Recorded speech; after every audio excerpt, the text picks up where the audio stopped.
इस देश के सभी ब्यूरोक्रेट्स, जुडिशरी और सब, और ये आपका मीडिया, ये सब मिलकर के इस देश को बर्बाद नहीं कर रहे हैं, ऐशो आराम कर रहे हैं। ये आज सोच रहे हैं कि आज जो हम ऐशो आराम की जिंदगी जी लें सो जी लें, इन्हें ये नहीं पता है कि कल भी आएगा और इन्हीं की औलादें होंगी जो सड़कों पर होंगी। तो आप क्या सोचते हो, इनके घर बिल्कुल बचे रहेंगे और हमारी झोंपड़ियां ही सिर्फ जलाई जाएंगी? जाके फलानी पार्टी के साथ ब्राह्मण जाएगा, फलानी पार्टी के साथ ब्राह्मण जाएगा। अरे मूर्ख मत बन जाना, ये ब्राह्मण कहीं नहीं जाएगा, ये सब बीजेपी के लिए जाएगा और ये छद्म रूप में आपको धोखा देने का प्रयत्न किया जा रहा है। इस देश को जाति धर्म के नाम पर जब बांटा गया है तो सवाल भी जाति और धर्म के नाम पर पूछा जाएगा।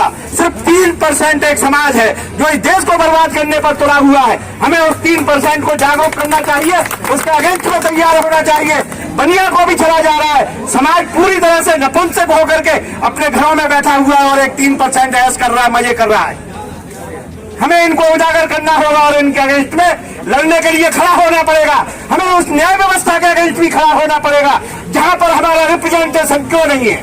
ऐसा जज है, कौन सा ऐसा नियम कानून बना हुआ है जिसमें अनुसूचित जात और जनजात और पिछड़े वर्ग के बच्चों के साथ में अन्याय होता रहेगा और वो चुप रहे? इसके लिए निकलो सड़कों पर और न्यायपालिका से पूछो कि हमारे जज क्यों नहीं बनते हैं। आज जो केजरीवाल है वो भी कोई दूध का धुला हुआ नहीं है, वो भी उसी खून में पड़ा हुआ एक सपोरा है। इससे भी बच के रहना, ये डसेगा तुम्हें मालूम नहीं पड़ेगा। अब आप देख रहे हैं कि पेट्रोल की कीमत 100 से ऊपर चली गई है। ये क्यों गई है? दरअसल सोर्स ऑफ इनकम कोई है नहीं, तो इसी तरह के टैक्स बढ़ाए जाएंगे, महंगाई बढ़ेगी और हमारे प्रधानमंत्री जी अमेरिका के राष्ट्रपति से तुलना करते हुए अपने लिए नया विशेष विमान खरीद के लाएंगे और उस विशेष विमान के नाम पर राष्ट्रपति को भी देंगे। एक विमान राष्ट्रपति के लिए हो गया हजारों करोड़ का, एक प्रधानमंत्री के लिए हो गया।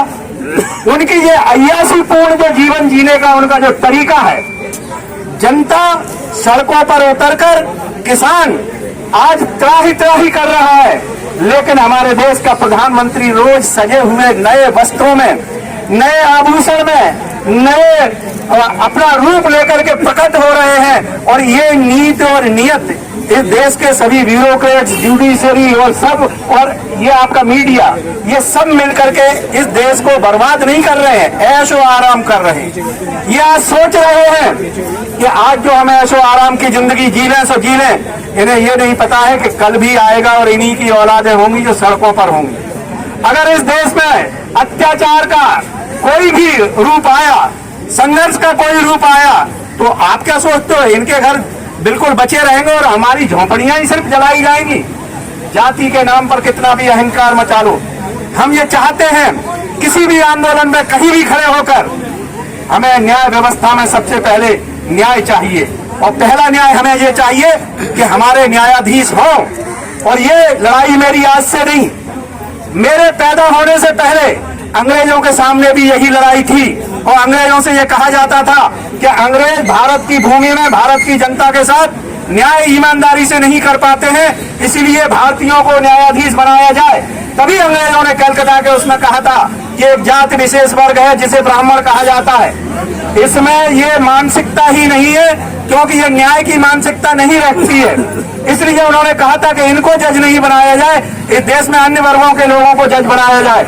लेकिन आज हम देख क्या रहे हैं, 70 साल में देश की न्याय व्यवस्था में, देश की ब्यूरोक्रेसी में 65% के लगभग सिर्फ एक वर्ग आ गया। और इसके लिए भड़काया किसको जाता है? दलितों के अगेंस्ट में छत्रियों को भड़का दो, और किसी बिजनेसमैन के अगेंस्ट में बनियों को भड़का दो, धर्म के नाम पर हिंदू मुस्लिम करा दो, जातियों के नाम पर दलित और पिछड़ों को लड़ा दो। ये सब जो काम किए जाते रहे, ये छद्म भेष में ब्राह्मणवादी व्यवस्थाएं करती रही हैं। और उसी का आज आप देख रहे हैं, उत्तर प्रदेश में ब्राह्मणों के सबसे ज्यादा सम्मेलन बुलाकर ये कहा जा रहा है कि फलानी पार्टी के साथ ब्राह्मण जाएगा, फलानी पार्टी के साथ ब्राह्मण जाएगा। अरे मूर्ख मत बन जाना, ये ब्राह्मण कहीं नहीं जाएगा, ये सब बीजेपी के लिए जाएगा और ये छद्म रूप में आपको धोखा देने का प्रयत्न किया जा रहा है। इस देश को जाति धर्म के नाम पर जब बांटा गया है तो सवाल भी जाति और धर्म के नाम पर पूछा जाएगा। हम ये जानना चाहते हैं वो कौन सा ऐसा भगवान है जिसने ये प्रस्तुत किया कौन सा ऐसा नियम है जिसमें यह कहा गया हो कि क्राइम आज होता है और उस क्रिमिनल को सजा नहीं मिलती है, लेकिन उसके जो परिणाम निकलने वाले हैं उनको आप न्याय दे देते हैं? कौन सा ऐसा भगवान है? तो साथियों, आज जो देश बिक रहा है, इस बिकने के पीछे बिल्कुल जाति मानसिकता है। इस देश को बर्बाद करने के लिए आरक्षण के नाम पर, जाति के नाम पर लड़ाया जा रहा है। इस देश को अगर बर्बाद कर रहा है, सिर्फ 3% एक समाज है जो इस देश को बर्बाद करने पर तुला हुआ है। हमें उस 3% को जागरूक करना चाहिए, उसके अगेंस्ट में तैयार होना चाहिए। और हमें 97%, कौन कहता है कि 85% अकेला शोषित है? कौन सा छत्री है जिनके अपने कॉलेज और यूनिवर्सिटी में वाइस चांसलर और जज बने हुए हैं? कौन सा उन लोगों को फायदा ऐसा अलग से मिलता है? आज उसे भी छला जा रहा है, बनिया को भी छला जा रहा है। समाज पूरी तरह से नपुंसक होकर के अपने घरों में बैठा हुआ है और एक 3% ऐश कर रहा है, मजे कर रहा है। हमें इनको उजागर करना होगा और इनके अगेंस्ट में लड़ने के लिए खड़ा होना पड़ेगा। हमें उस न्याय व्यवस्था के अगेंस्ट भी खड़ा होना पड़ेगा जहां पर हमारा रिप्रेजेंटेशन क्यों नहीं है। कौन सा ऐसा जज है, कौन सा ऐसा नियम कानून बना हुआ है जिसमें अनुसूचित जात और जनजात और पिछड़े वर्ग के बच्चों के साथ में अन्याय होता रहेगा और वो चुप रहे? इसके लिए निकलो सड़कों पर और न्यायपालिका से पूछो कि हमारे जज क्यों नहीं बनते हैं। तुमने अपना एक अलग से वो बना रखा है, बाप के नाम पर बेटा बन जाता है हाईकोर्ट का जज। किस आधार पर? उसका कोई आधार होना चाहिए। क्यों नहीं ये आवाज बुलंद करते हो? जिस दिन इस देश में न्यायपालिका ईमानदार हो जाएगी, हम आपको बता रहे हैं, उस दिन मीडिया भी ईमानदार हो जाएगा। जिस दिन इस देश की न्यायपालिका ईमानदार हो जाएगी, उस दिन देश का संविधान लागू हो जाएगा। जिस दिन इस देश की न्यायपालिका में प्रॉपर रिप्रेजेंटेशन हो जाएगा, इस देश की व्यवस्था ईमानदारी से चलने लगेगी और देश बन जाएगा। लोगों को न्यायपालिका का डर नहीं है। क्यों नहीं है? क्योंकि उन्हें पता है कि यह न्यायपालिका संविधान विरोधी और जाति विरोधी के नाम पर विशेष वर्ग को विशेष आरक्षण दिए हुए है, उन्हें लाभ पहुंचाती है। अगर ऐसा नहीं है तो नंद किशोर को जेल जाते हैं, संविधान को जलाने वालों पर अभी तक क्यों कुछ नहीं होता है? क्यों हाथरस की लड़की को ले जाकर के जला दिया जाता है, उसके ऊपर न्यायपालिका एक्शन नहीं लेती है? क्यों इस देश में, दिल्ली में एक लड़की जिसके साथ बलात्कार होता है, करोड़ों रुपए दिए जाते हैं जाति के नाम पर, और एक गरीब की लड़की है, उसके लिए कोई कुछ भी साधन नहीं दिए जाते? तो इस प्रदेश का मुख्यमंत्री एक लड़की के लिए स्वयं आगे आकर के 1 करोड़ रुपए का ऐलान करता है, दूसरी लड़की के लिए 10 लाख क्या करता है? क्या उसके शरीर के वो अंग अलग थे? क्या उसके साथ अन्याय हो रहा था वो अलग था? उसकी पीड़ा क्या कम थी? इसके लिए मैं कहता हूं कि आज जो केजरीवाल है वो भी कोई दूध का धुला हुआ नहीं है, वो भी उसी खून में पड़ा हुआ एक सपोरा है। इससे भी बच के रहना, ये डसेगा तुम्हें मालूम नहीं पड़ेगा। और सच में ये समाज अभी जो डसा जा रहा है महसूस नहीं कर पा रहा है। इसलिए अब आह्वान करो कि निकलो घरों से बाहर, हर व्यक्ति से सवाल करो कि हमारे अधिकार क्यों नहीं हमें मिल रहे मानवता के, चाहे वो कोई भी हो, उससे ये सवाल करिए। और इन गद्दारों को मिटाने के लिए अगर हमारी सरकार आती है तो मैं तो सोचा समझा बिल्कुल शुद्ध कानून जो संविधान में है कि एक तो जो विप का घर बना रखा है लोकसभा में, उस विप के को न्यूट्रलाइज करके हम ईमानदारी का वो विप लाएंगे जो समाज और देश के लिए समर्पित हो। दूसरा, न्यायपालिका में हम अनुसूचित जात, पिछड़ा वर्ग, अल्पसंख्यक और सभी वर्गों के लोगों का उनकी जनसंख्या के आधार पर रिप्रेजेंटेशन देंगे, जिससे हर गरीब को उसकी मानसिकता के अनुसार उनके साथ में जज न्याय मिल सके उन्हें। तीसरा, हर जो शिक्षा का स्तर है, हम शिक्षा को मैकाले की उसी नीति पर लाएंगे जहां गरीब और अमीर के बच्चे एक स्कूलों में पढ़ते थे। ये विघटनकारी एजुकेशन सिस्टम को हम खत्म करके इसकी जिम्मेदारी राष्ट्रीय स्तर पर सरकार को देंगे।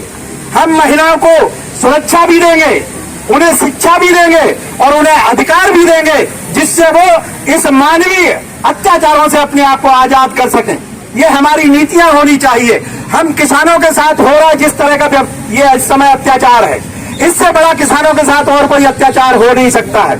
और अगर न्यायपालिका इसके लिए आज तैयार हो जाए और सरकार से ये पूछे, ये किसान इतनी बर्बादी के साथ में सड़कों पर क्यों इतने 9 महीने से पड़े हुए हैं, मैं ईमानदारी से बता रहा हूं 3 दिन के अंदर सरकार ये कह देगी साहब इसका ये कारण है, और किसान जाकर के जब उनके सामने कहेंगे साहब इसमें ये बुराई है, तत्काल इसका निराकरण हो सकता है। लेकिन इन सब ने अपने कानों में तेल डाल के अपने सो रहे हैं, क्योंकि उन्हें पता है ये आपस में बटे हुए लोग, ये एक दूसरे के गर्दन काटने के लिए जाति और धर्म के नाम पर खड़े हुए लोग, तो उन्हें कोई डर नहीं लगता है। इसीलिए उनका एक नेता अटल बिहारी वाजपेयी कहता था, उसकी एक कविता है, इसको जरूर ध्यान रखिए, कि हार नहीं मानूंगा, रार नहीं ठानूंगा। हार क्यों नहीं मानूंगा? क्योंकि मैं लड़ूंगा ही नहीं, और जब मैं लड़ूंगा ही नहीं तो मेरी हार क्या होगी? कि हार नहीं मानूंगा, रार नहीं ठानूंगा। इस पर मैंने उन्हें एक कविता लिख के दी थी कि अटल जी आप ये इसलिए कहते हो कि हार नहीं मानूंगा, रार नहीं ठानूंगा, बस माया मुलायम तुम लड़ते रहो। माया मुलायम का मेरा मतलब था एससी और ओबीसी, कि बस माया मुलायम तुम लड़ते रहो, तो मैं हार नहीं मानूंगा, रार नहीं ठानूंगा, और वतन बेच दूंगा, चमन बेच दूंगा, जो बेच रहे हैं, वतन बेच दूंगा, चमन बेच दूंगा, बस माया मुलायम तुम लड़ते रहो, मतलब ओबीसी एससी तुम आपस में लड़ते रहो, मैं शहीदों का कफन बेच दूंगा, हार नहीं मानूंगा, रार नहीं ठानूंगा। मस्जिद को तोड़ दूंगा, मंदिर को तोड़ दूंगा। अगर बाबरी मस्जिद थी या मंदिर था, कि मस्जिद को तोड़ दूंगा, मंदिर को तोड़ दूंगा, बस एससी ओबीसी तुम लड़ते रहो, मैं संविधान तोड़ दूंगा, हार नहीं मानूंगा, रार नहीं ठानूंगा। तो आज जो आपके सामने सबसे बड़ा प्रश्न चिन्ह है वो है अपने अधिकारों के लिए जागना। पार्टी कोई भी हो सकती है, व्यक्ति कोई भी हो सकता है, लेकिन आपका भाई अगर आपके बीच में से लड़ रहा है और आपको लगता है कि इसने जीवन में संघर्ष किया है, आपको लगता है कि ये आपको आजादी की तरफ ले जाएगा, आपको तन मन धन से उसके पीछे खड़े होना चाहिए। ये आज के वक्त की सबसे बड़ी जिम्मेदारी यहाँ के वोटर की है, क्योंकि आज इलेक्शन बहुत महंगा है। क्यों महंगा है?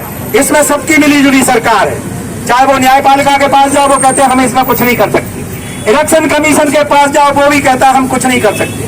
हमें एक इलेक्शन कमीशन को बता रहे हैं, आप ईवीएम चलाते हो ना, चलो भाई चला लो, लेकिन ये राष्ट्रीय चिन्ह है, आपने हर पार्टी को एक राष्ट्रीय चिन्ह दे रखा है, आप इसे खत्म कर दीजिए। आप इसको इंडिपेंडेंट के साथ में, इंडिपेंडेंट हर विधानसभा लोकसभा में इंडिपेंडेंट चुनाव चिन्ह दीजिए और वो लड़ाई लड़िए। फिर अगर हमें राष्ट्रीय स्तर पर एक चिन्ह मिल जाता है तो बेईमानी के लिए एक लॉक करने पर ही, आईटी आजकल इतना डेवलप्ड है कि कहीं पर भी एक जगह हेरा फेरी कर दो, 300-400 सीटों पर उसका फर्क पड़ता है। लेकिन अगर आप हर सीट पर कितनी बेईमानी करोगे, तो आप इलेक्शन का जो चिन्ह है वो आप लोकल स्तर पर हर लोकसभा का अलग से, हर विधानसभा का अलग से आप भी उस समय आवंटित करिए जब इंडिपेंडेंट को साथ में आवंटित करते हैं। देखते हैं लड़ाई कौन जीत